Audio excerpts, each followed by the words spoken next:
வாசிக்கும்படியாக கொடுக்கப்பட்ட வேதப்பகுதி மத்தேயு எழுதின சுவிசேஷம் 21ஆம் அதிகாரம் 28 முதல் 32 முடிய. மத்தேயு 21ஆம் அதிகாரம் 28 முதல் 32 முடிய. ஆயினும் உங்களுக்கு எப்படி தோன்றுகிறது? ஒரு மனுஷனுக்கு 2 குமாரர் இருந்தார்கள். மூத்தவனிடத்தில் அவன் வந்து, மகனே, நீ போய் இன்றைக்கு என் திராட்சை தோட்டத்தில் வேலை செய் என்றான். அதற்கு அவன் மாட்டேன் என்றான். ஆகிலும் பின்பு அவன் மனஸ்தாபப்பட்டு போனான். இளையவனிடத்திலும் அவன் வந்து அப்படியே சொன்னான். அதற்கு அவன், போகிறேன் ஐயா என்று சொல்லியும் போகவில்லை. இவ்விருவரில் எவன் தகப்பனுடைய சித்தத்தின்படி செய்தவன் என்று கேட்டார். அதற்கு அவர்கள், மூத்தவன்தான் என்றார்கள். அப்பொழுது இயேசு அவர்களை நோக்கி, ஆயக்காரரும் வேசிகளும் உங்களுக்கு முன்னே தேவனுடைய ராஜ்யத்தில் பிரவேசிக்கிறார்கள் என்று மெய்யாகவே உங்களுக்கு சொல்லுகிறேன். ஏனென்றால் யோவான் நீதி மார்க்கமாய் உங்களிடத்தில் வந்திருந்தும் நீங்கள் அவனை விசுவாசிக்கவில்லை. ஆயக்காரரும் வேசிகளுமோ அவனை விசுவாசித்தார்கள். ஆதலால் நீங்கள் கண்டும் அவனை விசுவாசிக்கும்படியாக பின்பாகிலும் மனஸ்தாபப்படவில்லை என்றார் என்பதே.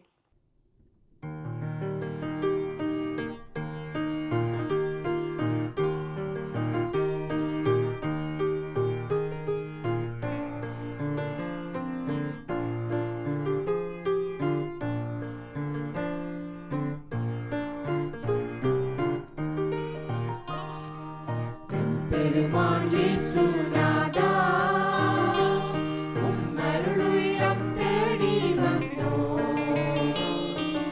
அகங்காரம் ஒழிய வேண்டும், உம் அன்புள்ளம் பெருக வேண்டும். அகங்காரம் ஒழிய வேண்டும், உம் அன்புள்ளம் பெருக வேண்டும். வருடங்கள் பலவாயினும் உம் வார்த்தைகள் மாறவில்லை.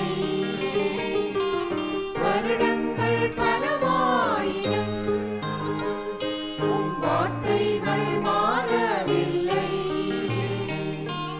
அடிபட்டு போன நம்மை அணைத்திட தவறவில்லை. அடிபட்டு போன நம்மை அணைத்திட தவறவில்லை. பெருமான் இயேசு நாதா, உம் அருளுள்ளம் தேடி வந்தோம்.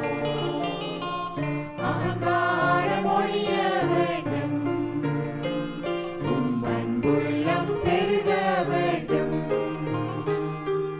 அகங்காரம் ஒழிய வேண்டும், உம் அன்புள்ளம் பெருக வேண்டும். உம் கண்ணில் ஓடும் கண்ணீர் உம் பாவம் கழுவ வேண்டும். உம் கண்ணில் ஓடும் கண்ணீர் உம் பாவம் கழுவ வேண்டும். இந்த மண்ணில் நாம் வாழும் வாழ்க்கை மற்றோருக்காக வேண்டும். இந்த மண்ணில் நாம் வாழும் வாழ்க்கை மற்றோருக்காக வேண்டும். பெருமான் இயேசு நாதா, உம் அருளுள்ளம் தேடி வந்தோம். அகங்காரம் ஒழிய வேண்டும், உம் அன்புள்ளம் பெருக வேண்டும். அகங்காரம் ஒழிய வேண்டும், உம் அன்புள்ளம் பெருக வேண்டும்.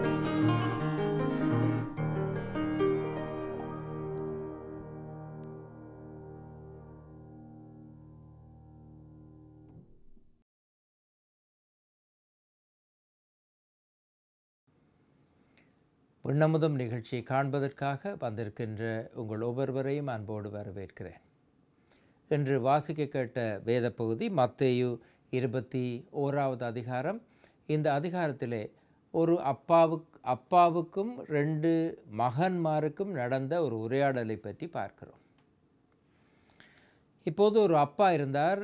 அவருக்கு 2 ஆண் பிள்ளைகள் இருந்தார்கள். அப்பாவுக்கு சில வேலைகள் செய்ய வேண்டியிருந்தது, தோட்ட வேலை. ஆகவே அவர் அந்த 2 பிள்ளைகளையும் பயன்படுத்தி அந்த வேலைகளை செய்யலாம் என்று சொல்லி அவர் யோசித்தார். ஆகவே அவர் முதலாவது மூத்த மகனிடத்திலே போய், என்னுடைய தோட்டத்திலே போய் நீ வேலை செய் என்று சொல்லி சொல்லுகிறார். அந்த மூத்த மகன் சொல்லுகிறான், எனக்கு நேரமில்லை, தோட்டத்திலெல்லாம் போய் என்னால் வேலை செய்ய முடியாது என்று சொல்லி சொல்லுகிறான். ஆனால் சிறிது நேரம் யோசித்து பார்க்கிறான். அவருடைய மனதிலே ஒரு எண்ணம் வருகிறது, அப்பா என்னிடத்திலே வந்து வேலை செய்ய சொன்னாரே, எனக்கு நேரமில்லை என்று சொன்னது சரியில்லை. அவன் தன்னுடைய மனதை மாற்றிக்கொள்ளுகிறான். அப்பாவிடத்திலே போய் சொல்லுகிறான், சரியப்பா, நான் செய்ய முடியாது என்று சொல்லி சொன்னேன், ஆனால் பரவாயில்லை, நான் போய் தோட்டத்திலே வேலை செய்கிறேன் என்று சொல்லி அவன் சொல்லுகிறான். இப்போது 2வது மகனிடத்திலும் அப்பா போய் சொல்லுகிறார், நீ போய் தோட்டத்திலே வேலை செய். அவன் சொல், சரியப்பா, நீங்கள் சொன்னால் கட்டாயம் நான் போய் தோட்டத்திலே வேலை செய்வேன் என்று சொல்லி தகப்பனுக்கு முன்னே அவன் வந்து சந்தோஷத்தோடும் அல்லது ஒரு விருப்பத்தோடும் நான் போய் வேலை செய்கிறேன் என்று சொல்வது போல தோன்றினாலும் அவன் சொன்னது மட்டும்தான், அவன் வேலைக்கு எதையும் செய்ய முன்னே போகவில்லை. இந்த 2 மகன்களை பற்றித்தான் இந்த பகுதி நமக்கு சொல்கிறது. 2 விதமான செயல்பாடுகளை செய்த ஒரே தகப்பனுடைய 2 பிள்ளைகள். இதை மிகவும் இலவாக புரிந்து கொள்ள ஒரு நடைபெற்ற ஒரு கதை மூலமாக நாங்கள் புரிந்து கொள்ள முயற்சி செய்வோம். ஒரு முறை ஒரு கிராமத்திற்கு ஒரு கிறிஸ்தவ செய்தியை அறிவிக்கின்ற ஒரு நற்செய்தியாளர், ஒரு பிரசங்கி ஒருவர் ஒரு மிகவும் பின்தங்கிய பழமையான ஒரு பழங்குடியினர் இருக்கின்ற ஒரு இடத்திற்கு அவர் போனார். ஆகவே அது ஒரு கிராமம். அந்த கிராமத்தில் ஒரு தலைவர் இருந்தார். போய் திடீரென்று அவருக்கு எதுவும் செய்ய முடியாது. முதல் அந்த கிராமத்திலே எது செய்வதாக இருந்தாலும் அந்த தலைவரிடத்திலே அனுமதி பெற வேண்டும். ஆகவே அவர் அந்த கிராமத்து தலைவரிடத்திலே போனார். போய் சொன்னார், நான் இயேசுவை பற்றி இந்த கிராமத்தில் இருக்கிற மக்களுக்கு சொல்வதற்காக நான் வந்திருக்கிறேன், அதற்கு நீங்கள் அனுமதி தர வேண்டும் என்று சொல்லி சொன்னார்.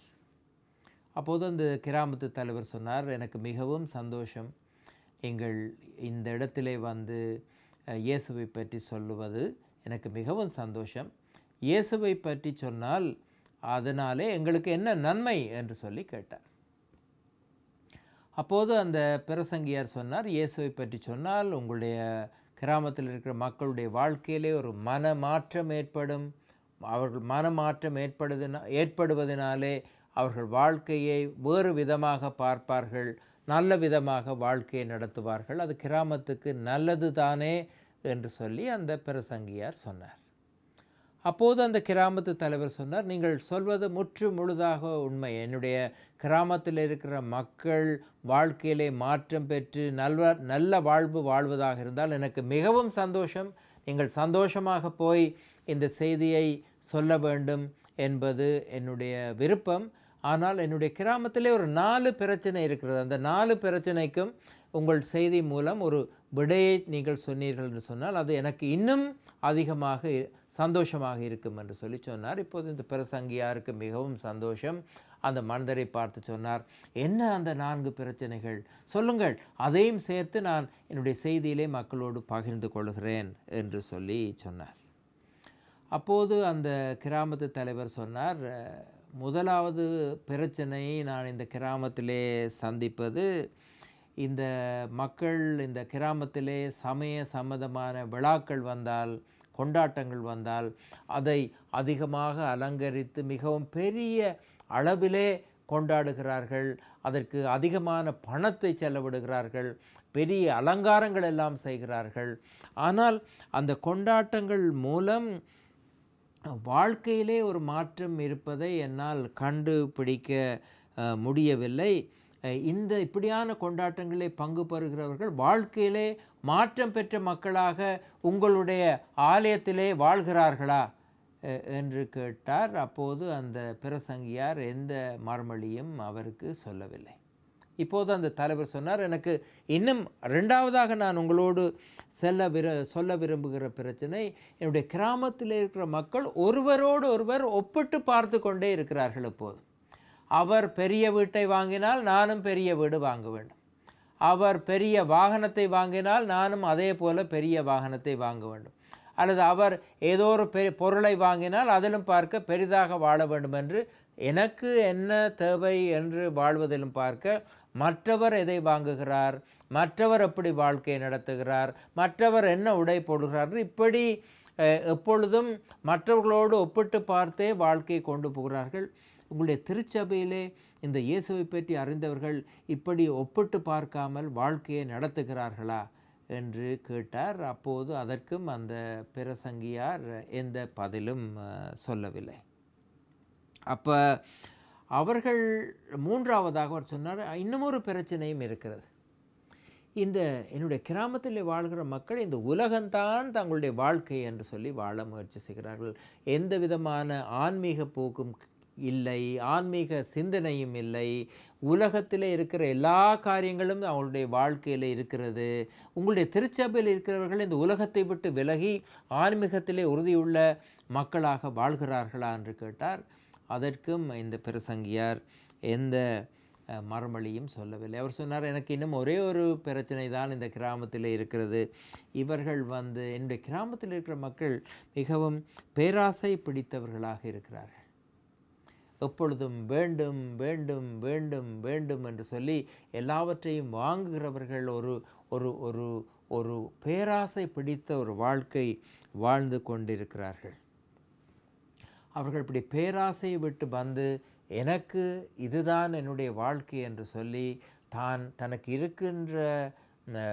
இருக்கின்ற பொருட்களையோ அல்லது பணத்தையோ தேவையில் இருக்கிறவர்களோடு பகிர்ந்து கொண்டு வாழ்க்கையை நடத்துகிற மனிதர்களாக வாழ வேண்டும் என்பது எனக்கு அதிகமான ஆசை.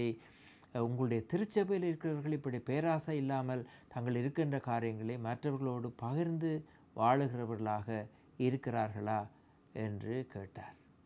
அதற்கும் அந்த பிரசங்கியார் எந்த மறுமொழியும் சொல்லவில்லை. அப்போது அந்த கிராமத்து தலைவர் அவரை பார்த்து கேட்டார், நான் 4 கேள்விகள் உங்களிடத்திலே கேட்டேன். 4 கேள்விகளுக்கும் நீங்கள் எந்த மறுமொழியும் சொல்லவில்லை. நீங்கள் இயேசுவை பற்றி சொல்ல வந்திருக்கிறீர்கள். இயேசு வாழ்க்கையை மாற்றுவார் என்று சொன்னீர்கள். நீங்கள் நம்புகின்ற இயேசு, நீங்கள் இப்போது அவரை பற்றி போய் சொன்னால் இந்த கிராமத்தில் இருக்கிற மக்கள் இந்த 4 வாழ்க்கை முறையிலிருந்தும் வெளியே வந்து விடுவார்களா? வாழ்க்கையிலே மாற்றம் வருமா என்று கேட்டார். அப்போது அந்த பிரசங்கியார் நற்செய்தியாளர் தலை குனிந்தவாறே அந்த கிராமத்து தலைவரை பார்த்து சொன்னாராம், ஐயா, நீங்கள் சொன்ன காரியங்களை நான் கவனித்து கேட்டேன். நீங்கள் சொன்ன காரியங்கள் எல்லாம் எங்களுடைய திருச்சபையிலும் இருக்கிறது என்று கவலையோடு சொன்னாராம். நாம் எல்லோரும் கிறிஸ்தவர்கள். ஒருவேளை இந்த நிகழ்ச்சியை கேட்கின்ற பலர் கிறிஸ்தவர்களாக இருக்கக்கூடும். இந்த கிராமத்து தலைவர் சொன்ன 4 பிரச்சனைகள் நம்முடைய வாழ்க்கையிலே எடுத்து காட்டப்படுகின்றன. சமய அனுஷ்டானங்கள், ஒழுங்குமுறைகள், கொண்டாட்டங்கள் எங்களுடைய வாழ்க்கையிலே எந்த பாதிப்பையும் ஏற்படாது, வெறும் கொண்டாட்டங்களாக மட்டும் இருக்கின்றன. மற்ற மக்களோடு ஒப்பிட்டு அவர் இப்படி இருக்கிறார், நானும் இப்படித்தான் இருக்க வேண்டும், அதை விட்டும் என்னால் வெளியே வர முடியவில்லை. நான் கடவுளோடு நெருங்கிய ஒரு மனிதன், இந்த உலக வாழ்க்கையை விட்டு கொஞ்சம் ஒதுங்கி இருப்போம், அதுவும் எனக்கு கஷ்டமான செயல்பாடாக இருக்கிறது. அல்லது நான் பேராசை பிடித்து என்னிடத்திலே ஒரு பொருள் இருந்தால் அது போதாது, இன்னும் ஒன்று வேண்டும், இன்னும் ஒன்று வேண்டும் என்று வாழ்கின்ற ஒரு மனிதனாக இருக்கிறேன். இந்த வாழ்க்கை முறை நாங்கள் கேட்ட இயேசு சொல்லிக் கொடுத்த இந்த கதையோடு எப்படி ஒத்துப்போகிறது என்று பாருங்கள். ஒரு மனிதன் இருக்கிறான், வாழ்க்கையிலே அவன் தவறாக நடக்கிறான். அவன் செய்ய முடியாது, இது என்னுடைய வாழ்க்கை இல்லை என்று சொல்லுகிறான். ஆனால் கடவுளின் அழைப்பை அவன் கேட்கிறான், வாழ்க்கையிலே மனமாற்றம் பெறுகிறான். நான் என்ன காரியத்தை விரும்பி செய்தேனோ, எப்படி பேராசை பிடித்தவனாக இருந்தேனோ, உலக வாழ்க்கை வாழ்ந்தேனோ அது வேண்டாம், நான் என்னுடைய வாழ்க்கையை மாற்றி அமைத்து விட்டேன் என்று தான் செய்ய மாட்டேன் என்று சொன்ன, செய்ய மறுத்த காரியத்தை செய்ய போகிறான். இன்னொருவனும் இருந்தான், நான் நன்றாக வாழ்கிறேன், நான் சொன்னதெல்லாம் செய்வேன், இப்படித்தான் என்னுடைய வாழ்க்கை இருக்க வேண்டும் என்று வேதாமத்தை வாசிக்கிறான், செய்திகளை கேட்கிறான், பல காரியங்களை பற்றி அறிகிறான். ஆனால் அதை பற்றி எதுவும் செய்வது கிடையாது. நான் செய்ய மாட்டேன் என்று சொல்லி செய்த மனிதன் பெரியவனா, அல்லது நான் செய்வேன் என்று சொல்லி செய்யாமல் போன மனிதன் பெரியவனா? இதைத்தான் ஆண்டவர் இயேசு இந்த கதையின் மூலம் நம்மை பார்த்து கேட்கிறார். ஒருவேளை இந்த கேள்விகளை ஆண்டவர் நம்மை பார்த்தும் கேட்கிறார். செய்வேன், செய்ய மாட்டேன் என்று சொன்னது, செய்ய மாட்டேன் என்று சொல்லி செய்தவன் சரியா, செய்வேன் என்று சொல்லி செய்யாமல் இருந்தவன் சரியா? சிந்தித்து பார்க்க ஆண்டவர் நம்மை அழைக்கிறார். ஆண்டவர் தாமே நம்மை ஆசீர்வதிப்பாராக. ஆமென்.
வாசலண்டை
கண்டுன்னை வந்த இயேசு தேடுவார்.